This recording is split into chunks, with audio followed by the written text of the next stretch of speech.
It's awards season, which means that the Oscar contenders are opening and rolling out in theaters nationwide. We have reviews for several of them right here on Screen Junkies News. I'm Dan Murrell. I'm Roth Cornet. And Roth. There are so many awards-worthy films that are opening in limited release that are rolling out week by week into more and more theaters. We decided there's so many that we want to talk about. Let's review them all in one big roundup, and let's jump right into the first one, which is opening in very, very limited release this weekend. A very hotly anticipated performance from Margot Robbie in I, Tonya, the story of Tonya Harding, the famous or infamous figure skater that you may remember from the 90s. Yeah, this is one, and again, these aren't all of the Oscar contenders. These are just 7 of the ones that will play probably a big role in award season, already have. Yeah. The big thing around here is her performance. Now, I will say that I liked the structure of this film overall. It was a different kind of film than I thought it would be going in. I thought I was looking at something sort of like a To Die For, tonally. That's not what it was. It was far more dark than that. And I will say you will walk out of this maybe thinking things or having an impression of Tonya Harding that you didn't before. Yeah. And a greater sense of empathy for the position that she was in. Yeah. Here was my only issue with it. It was a great performance from her. Oh my God. However, there was a little bit of a celebratory feel to certain sequences that centered around abuse that did disturb me a little bit. Yeah, I mean, this movie kind of, so many times with a biopic, people talk about the unreliable narrator and can this point of view be trusted? That movie kind of takes this head on, and you have characters addressing the camera saying, this didn't happen, or this is not, this is my side of the story. So I think it does take on the idea that this could be sanitized, or this could be more harsh about certain people by openly acknowledging it. I have seen some concerns about it's not just domestic abuse, but it's parents and children, parent on child abuse, it's spousal abuse, it's lots of different kinds, and I've seen something about the varying tone. It's not something that really struck me while I was watching the film, but going back, I can see how is this a movie that kind of embraces the fact that these are really flawed people and is able to mix humor in with that kind of pathos, or is this a movie that's insensitive to that kind of behavior? And I'm not really sure where I fall on that side of the scale, but I liked this movie a lot. I remember these events, even though I still thought it was great. Margot Robbie, she's kind of fallen out of a lot of talk for the Best Actress race. We'll see if this kind of projects her back with this movie finally coming out. I thought Sebastian Stan was really strong in this movie. Allison Janney was really strong in this movie. And the actor that played Sean Eckhart, who was the bodyguard of Tonya Harding, one of my favorite supporting performances of the year. I'll agree on every single one of those points. This is a movie filled with tremendous performances, as a lot of the ones that we're going to talk about are. And overall, I will enjoy it. I think I did enjoy it, pardon me. I do think that it struck that balance for the most part, but it's a pretty tricky balance. And when you're doing things like setting sequences of abuse to rock music, you are walking a pretty tricky line. And correct, it says at the beginning, it sets up that these are inconsistent stories, and it's going to let you, the viewer, decide how you feel about it at the end. Though I do think the film has a pretty strong leaning towards Tonya's point of view. Yeah, but it did kind of give me a different perspective on how I viewed her and how I viewed those events. Is that bias, or is that just the film doing a good job of... It'll break your damn heart. It will, and I think it did a good job of at least bringing you to a character's perspective, and that's what I think you want a film to do. So I, Tonya, strong recommendation for me. Exposed me to a side of that story that I didn't really know about. Is that the real side of the story? Is it not? That's kind of part of the fun of the movie. Yeah. I would say go see it. Go see it. All right, next up, one that is probably maybe the most available of all the big-time Oscar contenders. It's a movie that has been rolling out slowly over the last couple months, actually, from Greta Gerwig, director Greta Gerwig. Lady Bird. It has been racking up critics nominations, critic awards. It is a front-runner for several categories at the Oscars. Yes. It is about a young girl in high school who's given herself the name Lady Bird. That's Timothée Chalamet. We'll talk about him in a minute. And this was a movie that I saw a while back, and I have been recommending on the air and off the air ever since I saw it. This is just a delightful movie. Everyone has to see this movie. Yeah. Everyone needs to see this movie. This is a movie that is and I know we take this with a grain of salt. Yeah. Stands at 100% on Rotten Tomatoes right now, and that is pretty rare. Yeah. Greta Gerwig, director of the film. She's an actress as well. She's co-written and co-directed a couple other films, but this is her first go on her own. And man, it is so well crafted. It is so clear that her vision has been well thought out and executed. Saoirse Ronan and Laurie Metcalf. The center is around a girl in Sacramento, played by Saoirse Ronan, who's coming of age and struggling with her own identity.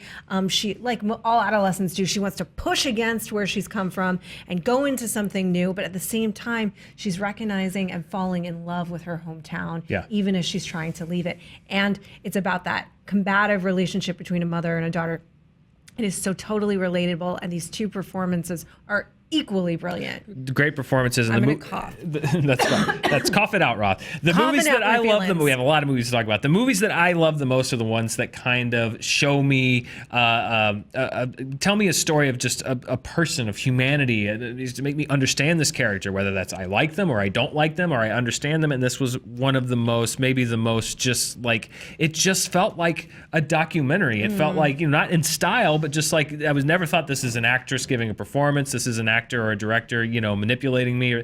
This just felt like her story, like her life story put on screen. There's some semi-autobiographical elements that Greta Gerwig has talked about, but this is a movie, picture, director, screenplay, easily. Actress, supporting actress. These are categories that you are probably more than likely going to see Lady Bird in, and not just for the awards consideration, one of my favorite movies of the year. One of my favorite movies of the year, too. And I will say that one of the things that's so great about these performances and the direction is that it takes characters who do really unlikable things and they remain completely likable and relatable the entire time. That is a hard line to walk. Once again, so well done. See Lady Bird. Another movie that's kind of emerged as the early, now these things can change, but the early frontrunner for Best Picture that's been cleaning up a lot of the Oscars is Call Me By Your Name.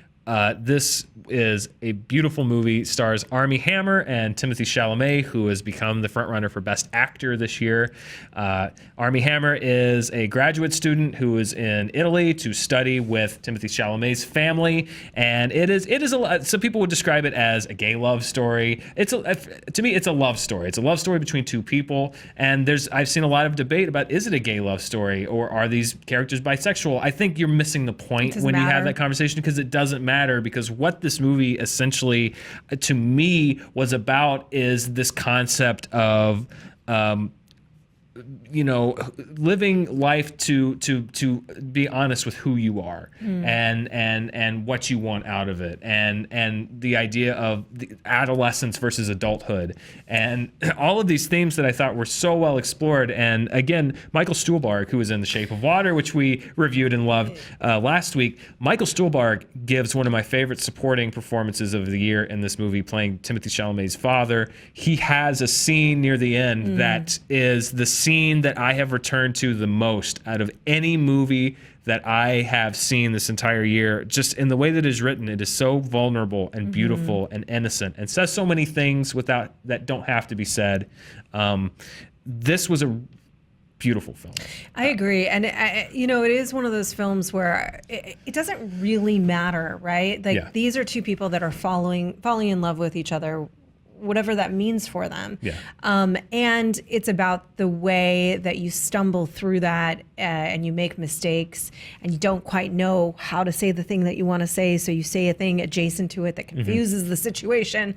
And it very much stylistically felt to me like a film from the 70s. It made really specific choices to cut at places you wouldn't normally cut. And the sound design was utilized in a way that kind of like kept you a little off balance. It made it feel that much more dreamy. And that's probably what that experience felt like for the Armie Hammer character. He's stepping into this, and for Timothée Chalamet's character, they're in the middle of a location they're not normally in. It's summer, it's Italy, they're having this experience, and it feels otherworldly to them the way that some summers do, especially when you're growing up. So I thought it was gorgeously executed in that way. this is, again, one of those movies that is going to definitely be in the conversation, and I think is very likely to be the one perhaps that they call at the end of the night at the Oscars. Let's hope it's the one that's actually in the envelope this year. We'll find out. We have so many to go through, Roth. Another one that I love from one of my favorite writer-directors, Martin McDonagh, 3 Billboards Outside Ebbing, Missouri, starring Frances McDormand as the mother of a girl who was murdered months ago. There's been no arrest, so she puts up these billboards in the small Missouri town to ask the police why there hasn't been an arrest made. And then it's kind of about this cast of characters in this small town. Martin McDonagh is a playwright, or started out as one, and you can see how this movie is. You should almost get a playbill with just like the list of characters, all played by great actors: Sam Rockwell, Peter Dinklage, Frances McDormand, who's another person probably in the Best Actress race. No small parts in this movie. No small parts. Meaning they're each very richly drawn. Yes. Yeah.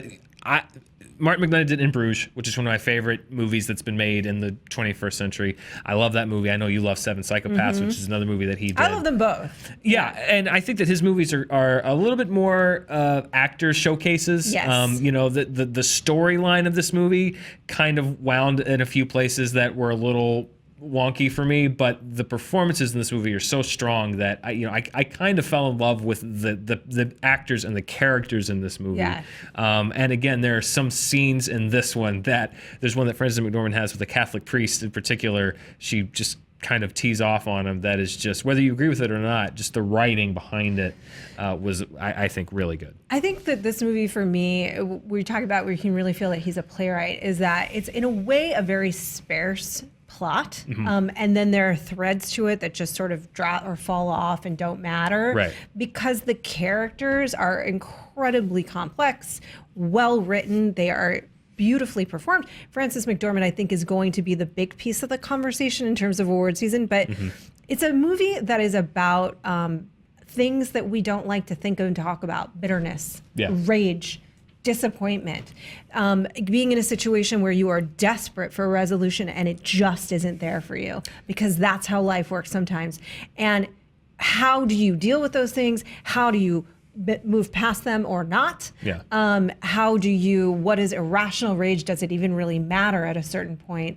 And in that way, I think this is one of the more interesting and daring films of the year. He's always darkly comedic. Yeah. This thing is angry. It is an angry movie, and it is profoundly, in that way, depending on what disturbs you. Yeah. Disturbing. Very disturbing, but also, again, in that he has this way of emotionally, and he has this way of having characters say just the worst thing, the most, forget PC, appropriate, anything. Like these characters say the things that are so offensive, but they say them so confidently that it just says that these are the characters that he's. You're not holding it against the movie. Right. These are what the characters in this movie are saying. And what I love is that you can never tell what kind of turns his movies are going to take. And Woody Harrelson and Sam Rockwell are two characters in this movie that in the first 20 minutes I thought I had figured out. I know who they are. I thought I know what's going to happen with them, and you don't. Yeah. And that's what I love about this movie. And Woody Harrelson's got the heart in it, but Sam Rockwell, and Frances McDormand are in this combative position in the film, and it's interesting because by the end of it they come to an accord, and it's in a way that morally is quite compromised, and yet you get it, and you're sort of rooting for them and questioning yourself, which I think that is one of the great things that can come out of a film like that. This is that you have to have that internal conversation about, if I'm rooting for them in this moment, what does that say about me? Exactly. Yeah. So that's another big recommendation. This is a movie that, depending on who you ask, may be more performance than movie. Darkest Hour, starring Gary Oldman.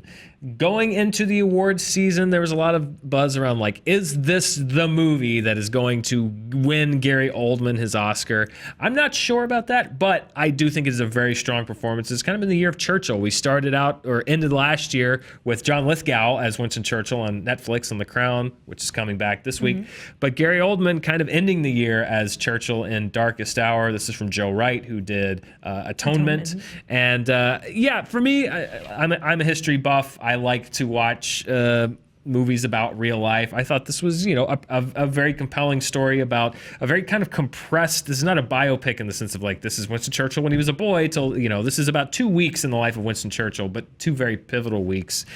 This is a movie that I don't know if it's going to be everyone's cup of tea, but I thought that Gary Oldman was really strong in this. And it's the kind of movie that you see actors do that gets awards buzz on. Yeah, I mean, this is the kind of, if you were making the show extra, this would be the movie Gary Oldman would do to finally win his Oscar, right? Like, and you learn a lot about Winston Churchill in this short span of time and how people felt about him. And it's pretty interesting in the sense that the movie's taking this stance anyway, that Winston Churchill was probably the perfect leader, but only for that time. Right. Like any other time, he would not be a great leader. Tremendously incompetent. Right. And tremendously incompetent except for right then. And it's so interesting because it's also an interesting companion. So interesting because it's interesting. It's a good companion piece with Dunkirk. Yeah. Because it's giving you this one side, and then Dunkirk takes this intimate look at that event. These are literally happening at the same time. They're happening at the same time. Yeah. And this is like what's happening at the higher levels of government and how the decisions are being made. And this is the people that are being impacted by those decisions. The other thing that this movie will be in the conversation for absolutely is makeup, because this makeup is unbelievably brilliantly done. You're not thinking about it. It feels like a real face. That's so hard to do. Yeah. So makeup, I think, was great, and I think his performance is really great. And if you're interested in history, it'll make you want to go read more about Winston Churchill, which I feel like is probably what a movie like this should do. Not so bad. Yeah, this is a movie that kind of like the King's Speech in a way, although I like this better than I like King's Speech. But it could have been on HBO. Yeah. Which is not necessarily a bad thing, but it does it make use of these cinematic tools? It's certainly. It looks great and it's well acted and stuff, but it's not something that you just like. I have to go see this in a theater like you would with Dunkirk. Sure, and I'll say, like, I didn't come from the perspective of like I am already an expert on Winston Churchill, so I felt like I walked away with a take on him, which was nice. Next up, Roth, is a movie I actually haven't had a chance to see yet, but it's one that's come up in the best foreign film discussion, and it is a movie called Thelma. Yeah, this is Norway's official selection for the Oscars. It's a really interesting film. This is about a girl who is in her freshman year of university, and she starts to have these seizures and these very strange experiences, and sort of the story of who she is and why that is unfolds throughout the film, as well as a love story between her and another girl on campus, you can see right here. This is a movie about what it would mean to really have and get what you want. And what does that actually mean? If you really were to get what you want, what would you get? And it sort of explores that in a way that surprises you by the end of it and should break your heart just a little bit. It's great. I highly recommend Thelma. It's playing in a limited release here in Los Angeles. Unfortunately, it's one of those films that's going to be a little hard for folks to find. Yeah. But if you can, I really do recommend it. And finally is a movie that isn't really even going into limited release until right around Christmas. It'll be rolling out nationwide probably starting in January. And that is Aaron Sorkin's directorial debut, Molly's Game. Jessica Chastain is kind of the buzzworthy as far as the Oscars go. This is a movie that has been buzzed about in the Best Actress category. But you never know with Oscar season as these movies roll out. Idris Elba, there have been kind of whispers about supporting actor. Anytime you have Aaron Sorkin, of course, screenplay is a possibility. But he's written a lot of movies. This is the first movie that he has directed. It's based on a true story. And it's about Jessica Chastain's character who basically is busted for running an illegal poker game or several games. And it's kind of told forwards and backwards at the same time. But it's about her kind of legal battles and then filling in the stories of how she got to be where she is. And because it is based on a true story, much speculation on who certain characters are based on. I mean, that's what I was doing. I'll say it's sort of a pulpy experience in the sense that you are doing a bit of that. You're going, oh, I wonder who that actor is. And I could be this one or this one or this one. And it's kind of like you feel like you're in on a bit of gossip, even though you don't know exactly who that is, which is a piece of the story because out of integrity, she will not tell you who. Yeah. She will not in her books, and the movie's not telling you either, which you have to respect her for, but it just heightens the curiosity. This is nobody but Jessica Chastain could have played this role. I really She's don't good, think yeah. she's great. But she also is so perfectly cast because it's a woman who is, made of steel in a literal sense, right? She's got the spine of steel. Yeah. And she also is remarkably beautiful, which gives her a different kind of power. And you believe that she would have this integrity at the same time. So there's very few actresses that fit that bill, and she does. Yeah. Aaron Sorkin is all about structure and impressing you with how he utilizes structure and dialogue. It does that. You have to have great actors to deliver that cadence and kind of the pitter-patter between the two characters, which Idris Elba and Jessica Chastain do. Yeah. But this is the thing, and I wonder if you feel this too with a lot of his films. I love them. They are structurally beautiful, and there's just a part of me that feels a little bit outside of it. Well, I think maybe the reason why is that, he's written movies like A Few Good Men and The American President. I mean, these are great, gripping, dramatic films. And I think part of what may have left me on the outside of this film so much, and I think part of it is this, there's so much information to impart, is it is almost wall-to-wall voiceover. Right. She is narrating her own story beginning to end, essentially. And whereas in I, Tonya, that convention is kind of used to establish, this is from my point of view, no, this is from my point of view, this is real, this isn't real. It's kind of establishing that you're being told contrasting narratives. I felt like with Molly's Game, at times that I was kept at a distance because I didn't feel like I was involved in the movie. I felt like I was being told a story. Right. Which is fine. The Wolf of Wall Street did that to great effect as well. But there were times in this where I was just like, I don't know. I don't know if I wanted the narration to be quite so heavy. I wish you could have just pulled me into the film a little more through dramatizing the events and a little bit more through other means. That being said, Aaron Sorkin can just land a line of dialogue from out of nowhere. And I agree because Jessica Chastain and because Idris Elba, they both have a great kind of repartee between the two of them. I mean, Sorkin has not lost that gift for just like jabbing, and he can just like twist the knife and get to the core of a character with one line of dialogue. I have to say, I mean, I said it's meant to be impressive, and it is. I mean, the way that he is able to structure a story, the dialogue that he writes, their ability technically to deliver it, it's almost like a musical delivery in that sense, where they have to hit this pattern just right, or it would falter. Having said that, and so I think that this is really well directed and a very impressive film. Having said that, because it's so often characters that are so smart and so much always know the right thing to say, and that are so much larger than life, that I'm just not those things. I'm just bouncing around here trying to be a person. And so it ends up feeling distant to me. That's not necessarily a bad thing. This is an incredibly fascinating experience. I enjoyed watching the film. I was never once bored by this story. I was enthralled the entire time. I wanted to know more at the end. It just felt to me like, wow, this woman is in a really tough position in this moment, and anybody else would be falling apart. Right. And she's not, and maybe that's just who she is. Or maybe this doesn't work with a person who's falling emotionally apart because they have to be so on top of this dialogue. Does that make sense? Yeah, no, it does. This one felt its length to me a little bit. Did it? Toward the end, it's about 2 hours and 20 minutes long. Toward the end, I started feeling, I don't mind long movies. I mean, some of my favorite movies are Wolf of Wall Street, as I said, for example, is one that is almost 3 hours long, and I don't really feel the length of that because I feel like they were able to draw me into that storyline a little bit more, and it just goes so many crazy places. This one does too, but it did feel a bit of its length to me. I think, again, because it kind of kept me at a distance.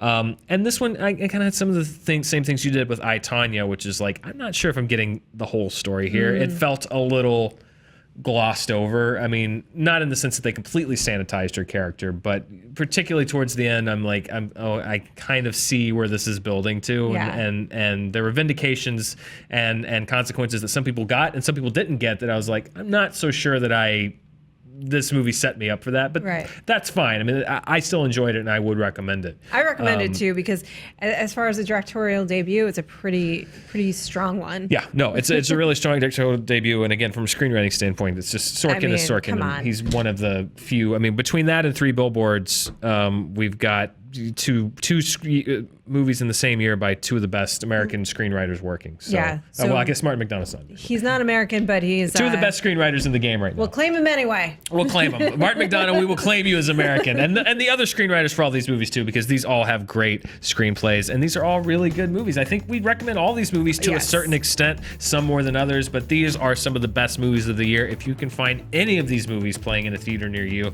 they are, if they're not near you, they're going to hopefully continue to expand, or you can find them on VOD. We 100% recommend them. There's so many more that we still haven't had a chance to see. The Steven Spielberg's The Post and Phantom Thread by P.T. Anderson. Like there are so many movies that are still going to play in this race, but we hope that you enjoyed this look at some of the ones that we've been able to see and that you might be able to see.